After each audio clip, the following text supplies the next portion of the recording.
Sir, I rise to oppose the way the supplementary demands for grants has been laid on the table. It is a reflection of the lack of government's mission and poverty of vision. Sir, in the supplementary demands for grants, it contains 79 demands and 4 appropriations, gross additional expenditure rupees 129,348.85 crore, net cash outgo 58,378.21 crore, savings received recoveries 70968 crore. Sir, the issue is that सुबह से शाम तक सदन में हम ये सुनते आ रहे हैं कि मोदी की गारंटी, ये नया नारा अभी शुरू हो गए हैं। पहले था मोदी है तो मुमकिन है, अभी नारा बदल चुके हैं, मोदी की गारंटी आ गए। तो ये नारे की सरकार आम लोगों के लिए, इन लोगों की चिंता करने की नहीं है कोई दरकार। सर, बात यह है कि ये गारंटी किस पे, हर चीज अगर जब गारंटी दिया जाते हैं तो गारंटी की एक वारंटी पीरियड भी होते हैं। तो ये गारंटी के साथ क्या वारंटी पीरियड है? इसलिए मैं कह रहा हूं कि कभी कह गए थे कि 2 करोड़ सालाना नौकरी मिलेगा, वो गारंटी खो गए। कभी ये कह गए थे कि बाहर से काले धन लाकर हर लोगों की जेब में 15 रुपया डाला जाएगा, वो गारंटी चले गए। ये कह गए थे कि नोटबंदी की चलते सारे ब्लैक मनी बैंक में वापस आ जाएगी, 99.68% सफेद मनी आ गए। तो ये गारंटी ही गारंटी है, लेकिन इस गारंटी के साथ कोई वारंटी नहीं है, क्योंकि सरकार कहते हैं कि हम इस जमाने में थर्ड लार्जेस्ट इकोनॉमी बनेंगे और 2047 में डेवलप्ड कंट्री बनेंगे और महान कंट्री बनाने के लिए 1000 साल लग जाएगी। तो हम क्या गारंटी के लिए क्या 1000 साल हम इंतजार करें? ये अभी हमारे साथ में कुछ आए, इसके लिए मैं आप लोगों के बारे में कुछ कहे। सर, बात इसलिए कह रहा हूं, कल हमारे जॉन सिन्हा जी कह रहे थे कि 4 ट्रिलियन 5 ट्रिलियन हो गए मार्केट की कैपिटलाइजेशन। ठीक है, the euphoria, I would like to quote Raghuram Rajan ji, I quote, the euphoria on Dalal Street with India joining the elite group of countries with 4 trillion market capitalization and Sensex hitting all-time record high level is not a good indicator of broader economic success, argues former RBI governor. In the just released book, Breaking the Mold, Rajan and economist Lohit Lamba say that the stock market offers a misleading picture of the broader economy, as the big are getting bigger and small ones are getting smaller. For a variety of reasons, including demonetization, the pandemic, and the implementation of GST, we have seen an increase in the profitability of large firms in the country, while small and informal firms are doing relatively poorly, but only the former are quoted on the stock market, which offers a misleading picture of the broader economy. Sir, आप तो नहीं मानोगे रघुराम राजन का कहते हैं, क्योंकि सुबह से शाम सारे सदन गूंजते हैं मोदी जी मोदी जी मोदी जी। मोदी जी के साथ हमारे कोई देश नहीं है, मोदी जी के साथ हमारे कोई दुश्मनी नहीं है, लेकिन मैं आपको सलाह देना चाहते हैं कि सुबह शाम जब धर्म मानने वाला लोग होते हैं तो कभी गीता पाठ करते हैं, हनुमान चालीसा पाठ करते हैं, तो कभी कुरान की पाठ करते हैं। तो सदन के आने के पहले अब मोदी स्तुतिकरण, मोदी पाठ करने के बाद सदन में आया करो, क्योंकि हर व्यक्ति जो चर्चा में शामिल होते हैं कम से कम 10% समय मोदी जी की गुणगान करने के लिए ये अपने तरफ से नहीं, ये नहीं सर, मैं सलाह देते हैं, कोई परेशानी नहीं, क्योंकि उस समय दूसरे काम में लग सकते हैं। सर, मैं sir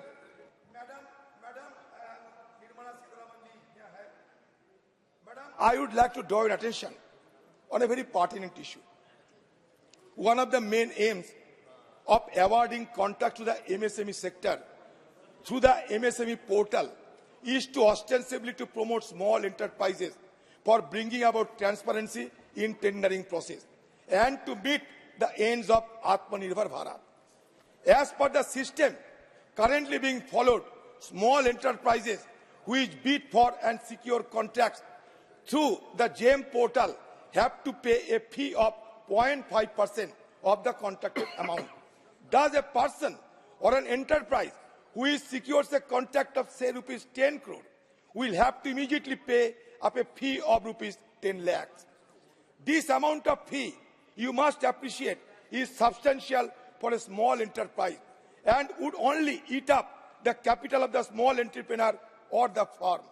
The simple point that is being made is that the fee of taking up the contracted item of work through the GEM portal should not be such that it would be a burden for the small enterprises, ends up eating into the likely profit margin and does not contribute to making the country Atmanirbhar. For enabling in serving the purpose of or goal of promoting small enterprises, I would suggest that the government do away with the current system of upfront payment of 0.5% of the contracted amount immediately by the enterprise concerned.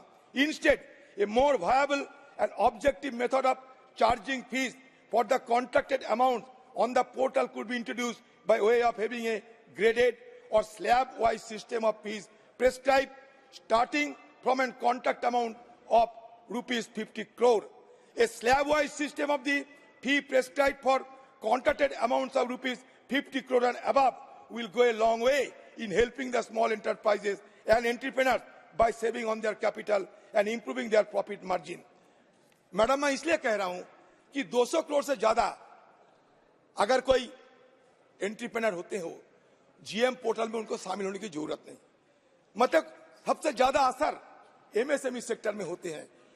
आप MSME sector को आत्मनिर्भर बनाने की बजाय wheel chair में बैठा देते हो, तो इसलिए मैं आपको संज्ञान में ये मुद्दा रख रहे हैं। मैडम, ये कहे जाते हैं कि हमारी देश तरक्की कर रहे हैं रोजाना। हमारे रोजाना ट्रिलियन डॉलर की बात सुनते सुनते मुंगेरी लाल की सुनहरी सपने की याद आते हैं। तो मैं आपको ध्यान में रखना चाहते हैं to better understand the extent of food inflation, rating agency Crisil releases a monthly rice and roti report that tracks price changes of the various commodities used to prepare a vegetarian and a non-vegetarian thali. Madam, the cost of a vegetarian thali rose by 24% to rupees 33.8 and that of non-vegetarian thali by 13% to rupees 67.3 in August as compared to the same period in the last year. The inflationary pressure from rising food prices and uptick in the price of fuel and depreciating rupee has resulted in the people relying on their savings to meet their consumption needs. The net household savings of Indians dropped to a 5-decade low. Madam, मैं और एक बात आपके सामने रखना चाहते हैं। ये हमारी देश की आम लोगों को खर्चा करने की पैरामीटर क्या है, उनकी आज का ताजा हालत क्या है। A survey that would enable us to adequately gauge how much money people spend on their consumption needs. The Consumer Expenditure Survey has been carried out by your government, but its findings have been withheld. The results for 22-23 and 23-24 CES are likely to come only after the 2024 elections. The findings of a similar exercise done by the government in 2017 and 2018 were also withheld, but the leaked data had shown a rise in poverty levels and a 45-year high in unemployment. I do not know whether Madam will be subscribing to my view or not, but the issue is, एक छोटी सी बात आपको कहना चाहती हूं madam, अगर सब कुछ ठीक ठाक चलता है, मोदी की विकसित गाड़ी चलते हैं और काफी रफ्तार चलते हैं आप लोगों की कहने के मुताबिक, तो आपको 5 साल की मुफ्त रेशन की गारंटी देने की क्या जरूरत होती है? अब बताइए, क्या जरूरत होते हैं? अगर सब कुछ ठीक ठाक चलते हैं तो ये इतने सारे रेबड़ी की बात जो कह रहे थे और रेबड़ी के लिए हमारे देश के प्रधानमंत्री क्यों बेचैन रहते हैं? क्योंकि वो खुद रेबड़ी देने में आज काफी अग्रसर हो चुके हैं। तो मैडम, ये दो चार बात आपको कहना चाहते हैं कि आप देखिए आज ग्लोबल हंगर इंडेक्स में हमारा रैंक क्या है? 111 out of 125 countries. What does it indicate? The per capita income vis-a-vis GDP now is 138 in the world. 2023 trade deficit hit a record high of USD 31.46 billion. That means our economy is beleaguered by high inflation, unstable rupee, and current account deficit. Normal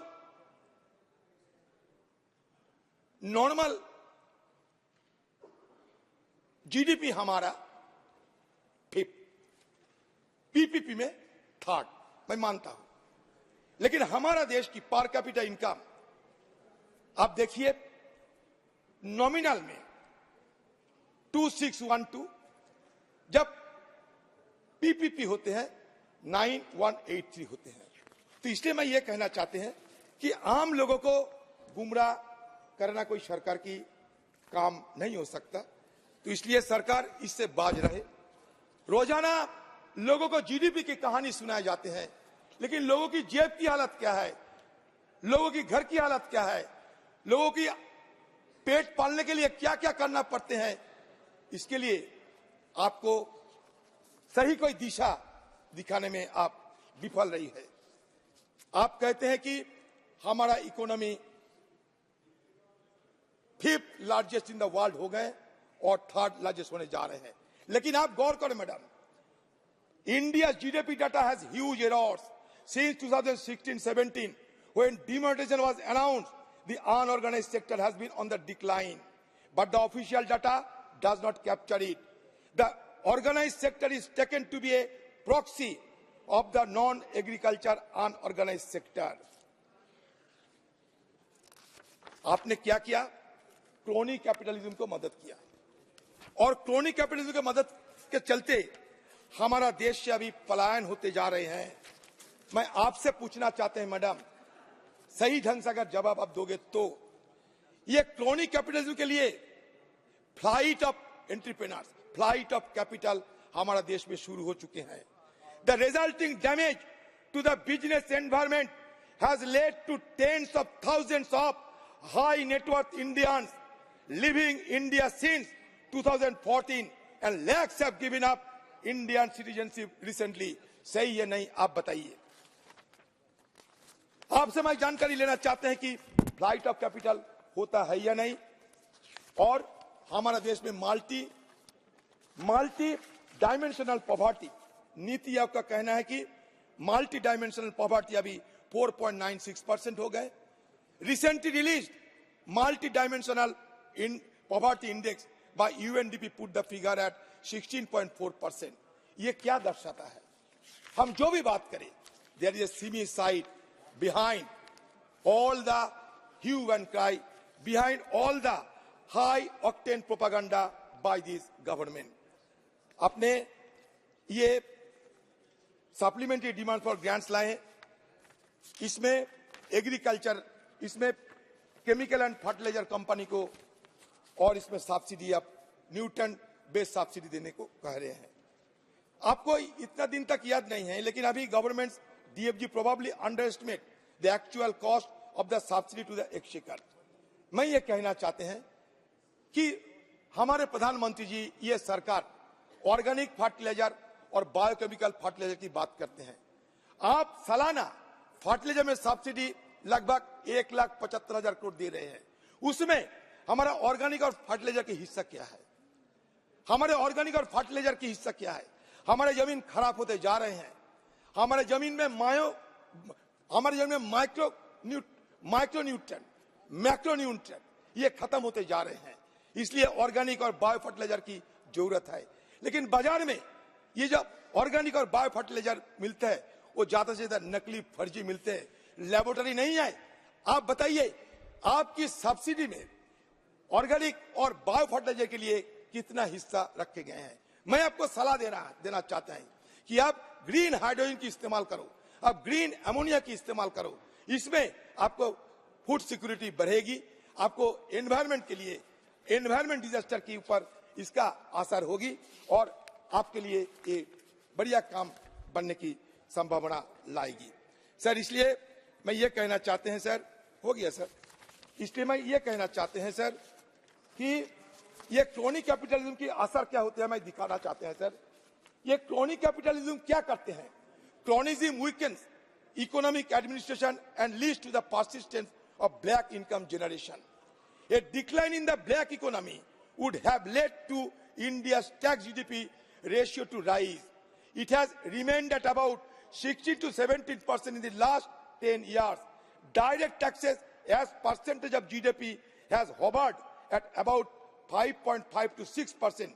If the black money had been checked, it should have been conservatively risen to 12%. Increased GST collection post-pandemic are being shown as an example of better compliance. But this is expected to high inflation, increase in imports, and growth of the organized sector at the expense of unorganized sector.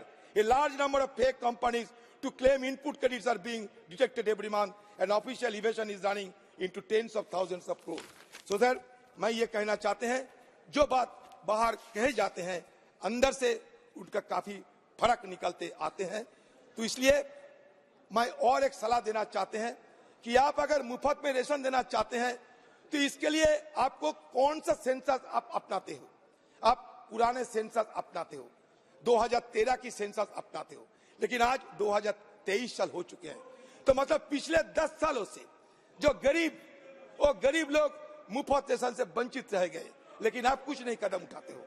तो इसलिए मैं madam Nirmala Sitharaman जी को उनके दरखास्त करते कि madam आप बहुत कुछ सोचते जरूर है, मैं आपको बड़ा इज्जत करते हैं, लेकिन शिकायत भी एक है आपके खिलाफ। ये शिकायत है, अपनी बेटी की शादी में हमको किसी को न्योता नहीं दिए, एक लड्डू तक नहीं खिलाए। तो एक दिन लड्डू खिलाए हमें, हम अपने बेटी आपका बेटी की बड़ा मंगल कामना करते हैं। तो सर, इसलिए मैं चाहता हूं कि हम जो बात उठे हैं मैडम इसमें थोड़ा एनलाइटन करे और सही दिशा से देश की इकोनॉमी को आगे ले जाने के लिए मैडम की सोच यहाँ रखे। नमस्कार।